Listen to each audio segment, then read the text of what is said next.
Chaque année en France, la route tue. Dans les Pyrénées-Orientales, ces drames ont fait 33 morts en 2023, 2 de plus que l'année précédente. On a des blessés? Je l'ai vue et elle arrivait vite sur moi, je l'ai vue mais je ne pouvais pas, j'avais un véhicule devant, j'étais bloquée. Donc ça a été très violent, on a la voiture, j'ai plié en deux. Retour sur ce carambolage hors du commun. À Perpignan, au commissariat, Régis, 45 ans, et son collègue sont appelés pour une nouvelle intervention. Allez, c'est parti. Pas une seconde à perdre, un accident aurait eu lieu dans le centre-ville. Pour un accident de la circulation impliquant 8 véhicules et apparemment des victimes, les pompiers sont avisés aussi bien. Sur place, les policiers découvrent les conséquences de ce carambolage. 5 véhicules qui se sont percutés. On a des blessés? Le choc a été violent. Les voitures ne sont plus en état de rouler. Les policiers démarrent leur enquête pour comprendre ce qui a bien pu se passer. Bonsoir.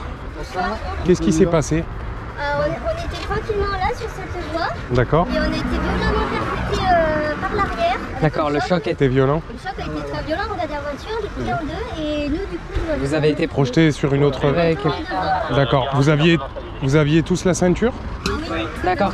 Alors qu'ils étaient à l'arrêt au feu rouge, un véhicule est venu les percuter de plein fouet par l'arrière. Donc en fait, Le véhicule qui est là-bas a percuté donc ce véhicule-là et qui a entraîné une réaction en chaîne. Ils se sont tous percutés les uns dans les autres. Dans l'une des voitures, une mère de famille et son petit garçon, sous le choc. Je l'ai vue et elle arrivait vite sur moi, je l'ai vue mais je ne pouvais pas, j'avais un véhicule devant, j'étais bloquée, donc il n'y a plus qu'à attendre le choc. Mais le petit, il va bien? Il va bien, il a eu peur le pauvre, il a crié. Des douleurs quelque part J'ai tapé 3 fois la tête de ce côté-là. Là, il semble un Et là, truc. Ouais, c'est peut-être bien d'aller voir un médecin. Et là. Même. Aller voir l'hôpital pour faire un tour. On va consulter madame. Par chance, aucun blessé grave n'est à déplorer. Les policiers interrogent l'homme qui semble à l'origine de l'accident. Pourquoi a-t-il perdu le contrôle? Qu'est-ce qui s'est passé?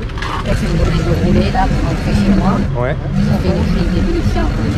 D'accord. Là, j'ai une absence. Et voilà. Il s'agirait donc d'un problème médical.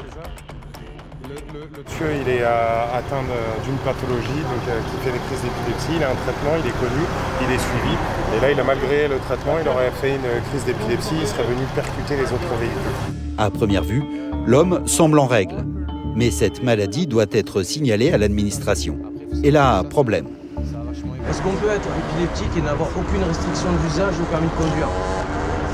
Eh ben, il n'a aucune restriction d'usage. Parce qu'il a eu son permis avant d'être déclaré épileptique? Non, c'est une réédition, il a eu en Corse du Sud. Ouais, mais peut-être qu'il n'a pas signalé qu'il était épileptique. Il n'a pas signalé sa maladie. Et ça peut lui coûter cher. Vous n'avez pas avisé la préfecture que vous étiez déclaré épileptique? Mon médecin m'a fait Le diagnostic est quand? il a fait 10 mois. D'accord, parce qu'en fait, quand vous avez passé le permis, ça vous ne l'avez pas déclaré? Non, si, j'ai déclaré, mais c'est pas... Écrit sur votre permis.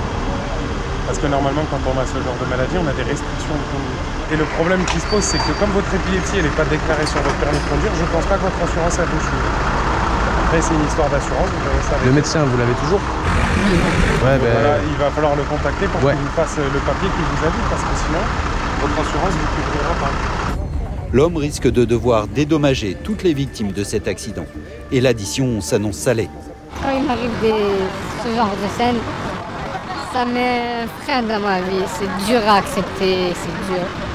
C'est dur parce qu'à chaque fois que j'essaye d'avancer, l'épilepsie revient me mettre un coup de frein. Après, je sais que ça aurait pu être pire, mais c'est dur. Pour ne pas avoir signalé sa pathologie, l'homme risque aussi un retrait de permis. Un médecin devra évaluer son aptitude à la conduite.